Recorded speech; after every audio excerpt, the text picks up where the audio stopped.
Betty, how are you? I am fine, fine, fine, fine. How is so you're in Florida, right? Right, I am. And the weather? The weather is nice. It's nice, got a nice breeze today. So not too hot, not too cool. Nice, nice. Well, we are so happy that you joined us. We appreciate your taking the time and sharing your story. And I am too. I thank you am very too. much. I am. Nice. So, we're just going to jump in, okay? And Okay. ask you to tell us when your weight became an issue in your life. When I was about 12, I was very young. Um, and my sister was very thin, so everyone compared us. So they said I was fat and she was thin. So that started the cycle. And then when I look back at pictures now, I was not even fat. She was underweight and I was at the normal weight. But that started it. When you had that feeling that you were overweight when you were 12, how did you respond to that? I just was sad, because everybody was saying she was cute and thin and they couldn't Oh, wonder out, why I was fat. So I just consider fat as ugly. oh, oh, Because they oh. call it cute and thin. So, I mean, Mm-hmm. if I'm fat, I'm ugly. So, yeah. And I think that started the girly girl because I always dressed up after that. I think that's why I'm a girly girl. Honestly, do because I started dressing up, doing makeup early. So, Mm-hmm. yeah. You mentioned that you've tried a lot of different diets to Right. manage your weight. Can you tell us a little bit about what you've tried? I tried everything. I tried the cabbage diet. Tried the fasting with water for a week. I tried it. I tried everything. Wow. Weight Watchers was my last hope, but that didn't end up going well. And then after Weight Watchers a couple of times, then I end up finding intermittent fasting. But you said that when you were doing Weight Watchers, you actually lost weight. Is that I right? did. I did it twice. I always got down to like 150, and I still felt fat, but that was the normal weight for me. But I could never get under 150. And then when I stopped Weight Watchers, my weight would just go right back up. I would have to fight to keep it down, Mm-hmm. So I just got tired. And you said you at your highest weight, you had gained a fair bit. Oh yeah, I was like 213, 215. When my mom died, I really gained a lot of weight, a Oh, yeah. lot. But I was always, about 170 something. But then I'll drop. I yo-yoed a Hmm. lot, Well, up and down. what led you to consider the Fast Five lifestyle? I'm always reading. Hmm. So I started with the 8 hour, 16:8. Mm-hmm. And then that wasn't really working for me, but I still was sticking to it. But for some reason, don't ask me how I found, your website. And then I started reading that. And then it just kicked right in. Those 5 hours, it was easy. So that was your You sweet spot. Yeah, my sweet spot. And then I tell people, even in the group, I would say, I could eat what I want, I still lose. And people was like, well, how can you do that? You still. But I think some people portions are bigger than others, and I don't think my portions are big. Mm-hmm. So I think that might be the difference in it. Because I'm like, how do you gain weight in 5 hours?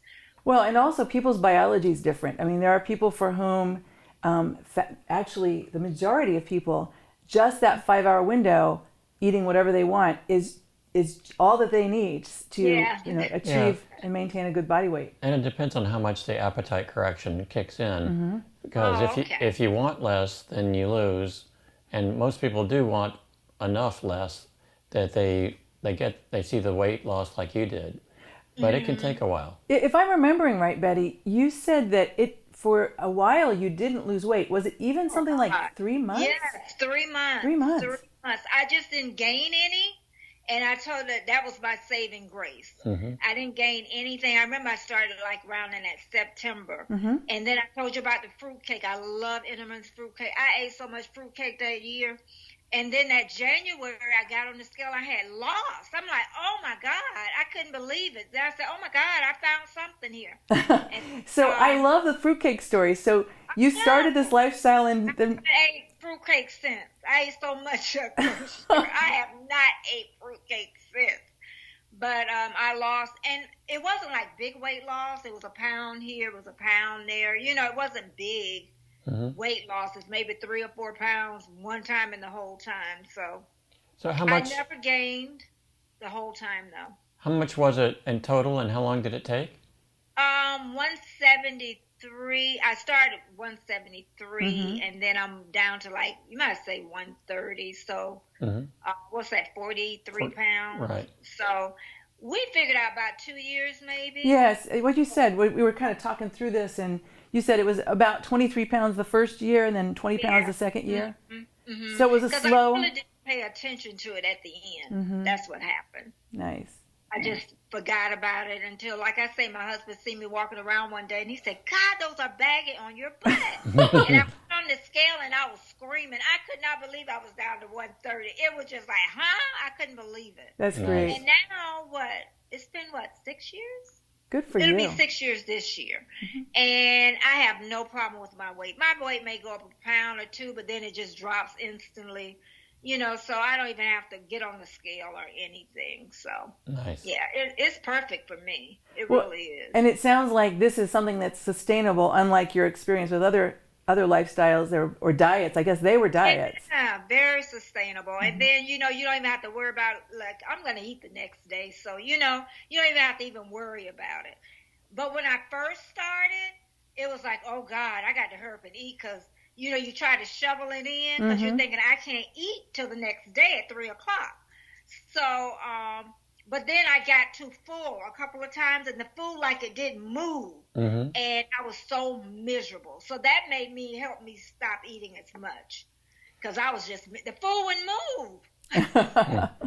So initially, it sounds like you were having what we call compensatory overeating. You knew it was Yeah. going to be a long time, so you'd take in extra.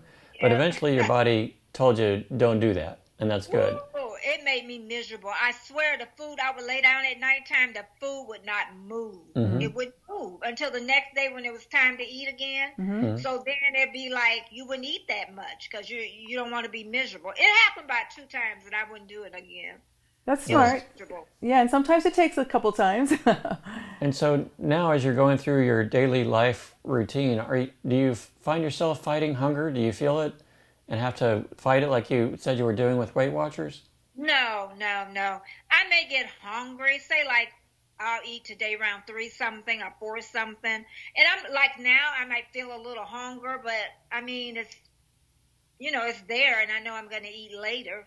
So it really doesn't matter. And it sounds like your eating window is 3 to 8. 3 to 8, that works perfect for me. So That about an works hour perfect. beforehand. Yeah, that's interesting that you said that the hunger, it was like no big deal. That's one of the Yeah. things that I noticed when I was first experimenting with this, was I could feel it, but it just didn't bother me like it used to, and didn't make me make different decisions. I could just say, oh, it's hunger, no big deal, Yeah. it'll go. Yeah. Nice. Even as much stress we're under now, Mm-hmm.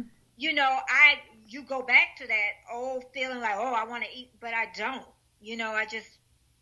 I don't. But I get more hungry now when I'm stressed, but I don't eat, and it goes away. Yeah, stress really drives hunger. And you and I had talked about someone that I knew who was a caregiver to someone who was very ill. And she had had a similar experience of yo-yo dieting her whole life and then started the Fast Five lifestyle back in 2006. And she said that, and then she maintained, about the same as you, about 130 pounds she has since 2006. She had told me that during the time that she was in the most stress, during the days when she was a caregiver to her husband who was declining, she said if she had not had this lifestyle, she would have been right back in it because she had that same experience of this habit, or not even a habit, but stress driving things. And the pattern of her Fast Five lifestyle, she said, just was almost one of the steady, reliable things that she had. And your group really helped too. When I started the group, I think we said it was 2016. I think it so. was That's what you said, yeah. 2016. But the group was fantastic. And we kind of pulled together. And if anybody came on, say something negative, we kind of like pounced, kind of kept everybody strong during that time. And I remember the girls didn't weigh themselves. And I'm like, go weigh, because I used to weigh like constantly. And then I stopped weighing. And then I just couldn't believe other people didn't use the scale. I'm like, they're crazy. Even with that, so now, like I said, I don't even worry about it, Isn't that nice? So what a feeling of freedom. I mean, that's what people tell us. And then, like, I don't read anything about dietings anymore. I don't even want to hear about it. It's like, it's like a thing in the past, because it used to be on my mind constantly. Monday, I'm going to start Monday. I'm going to start Monday. And with this program, you could just start today. And I tell people, if you get off it, you can start the next day. It's no big deal. And some people feel if they overeat in that window, they fail. And I always say, you're still in the window, so you're still successful. Right. Because if you ate out the window, you're going to eat a lot more. So they feel like they fail if they overeat in the window, is what it is. And I think, too, being consistent. A lot of people say, but I didn't deviate. Let me tell you, until I lost, I did never deviate at all. And you said your friends really learned that this was your lifestyle, and they were all good with it. Yeah. At first, like I told you, I didn't tell anybody, because I didn't want even my husband, I didn't want anybody to change, because they'll say, oh, you're starving yourself, you do. So I didn't tell anybody. Everybody probably kind of knew, like last year. Wow. When, I really told everybody at that. But they knew I didn't eat. If they called me, they knew I didn't eat till late afternoon. And they knew I didn't eat after 8 o'clock. So they kind of always kind of worked around that angle. So, and I would just tell them, I'm not hungry until about then. So nobody really questioned it. Nice. I'm not hungry. So We talked a little bit about how you no longer focus on weight. And one of the things that we encourage is for people to keep in mind their goal body. And can you tell us a little about what your goal body is? Is it being able to fit into a certain size of clothing, or I know this. some certain activities that you'd like to do? And even when I look in the mirror, because when I was heavy, I would avoid the mirror. I would see people I knew in the store, and I would avoid them. That's the God-having truth. I didn't want, even though they see you're fat, you know what I mean? But when I look in the mirror, even today, it's like, oh, I like the way this looks, nice and thin, and you can get in, smaller clothes, and you feel better. You really do. You feel better. That's a lot of things to look forward to, more than a number on the scale. So that is what we mean by having that goal body. What the feeling, the fun, the changes that happen in your life. Those are all things to look forward to, and we'd like to share those with people. Yeah. And you said think years after the weight does come off, I think now I want the benefits that intermittent fasting gives me. Even with the breast cancer, lessening of that, your cells rejuvenating itself. So now I'm more into that part than thinking about the weight is what I'm into. So now it sounds like your goal body has switched a little bit to a healthy, live a long time body. Yeah. That's what it is. Nice. Yeah, very nice. We talk a little bit about how relationships change, and it seems like if you were avoiding people at one time in your life and now you're connecting, maybe that maybe that some of your relationships have changed with this lifestyle. Or even if I'm in the store and somebody see me and say if they put on a lot of weight, and they'll always bring up their weight. They'll say, oh, girl, I really need to work on my weight. And I said, I didn't say anything about your weight. I said, how are you doing? And they'll say, well, how can I not say anything and you look like that? I get that all the time, so. It is such a burden. It's such a burden far beyond the pounds that one carries around. The social burden is really remarkable. I used to go into hiding. Oh, dear. And then you could only wear one or two things, so I just always say keep it simple.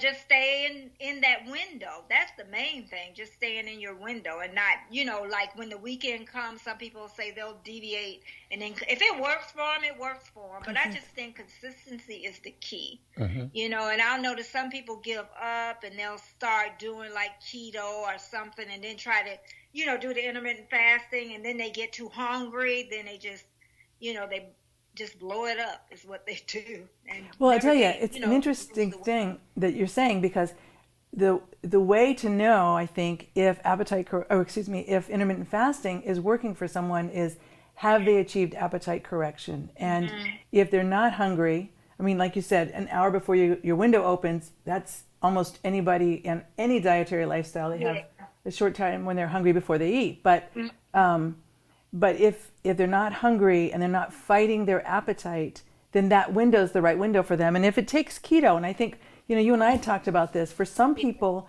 Fast 5 is the only tool they need. They just need their 5-hour window for eating, their 19 hours of fasting, and everything, sets and they get appetite correction. For some people, it's not quite so lucky and they have to bring out other tools. And that's what prompted the publication of the book, Appetite Correction. Quick question, are you going to be able to do keto for the rest of your life, though? It depends. You're right. It's hard. It's difficult to sustain, definitely. It is.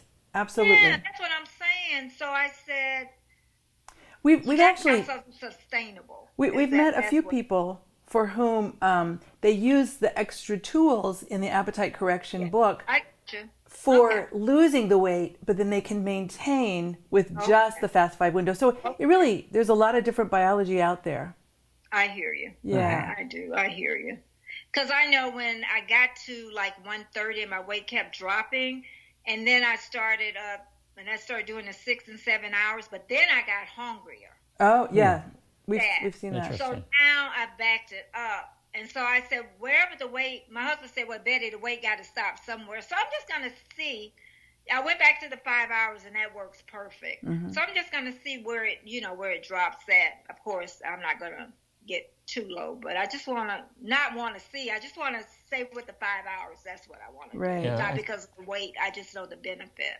It sounds like your appetite center is working just like it should, so it'll make sure that you eat enough to stay where you need to. That's what I'm saying. Maybe some more avocado or something in that 5-hour window. Exactly. And appetite will do that. It'll let you know when you need more calories. Yeah. So you're very in tune with your body these days, it sounds like. Yeah, I am. I'm getting older. I'll be 65 this year, so I'm getting there. Good for you. I'm getting there. So. And you look amazing, just so you know. Thank you. I try. Yeah. Well, listen, thank you so much for taking the time to talk with us. Thank you so much. And keep the message out there because, for me, it's heaven sent. That's all I can say. So happy to hear that. Well, thank you so much for sharing your story so that we can share it with others and encourage others. We appreciate it very much. And enjoy the sunshine. I will. And thank you. And you have a great day. And thanks. I'm so glad we finally got to meet this way anyway. Yeah. Us too. Yeah, absolutely. So you take care, all right? Thank you so much. Thanks. Okay, bye-bye. Bye-bye.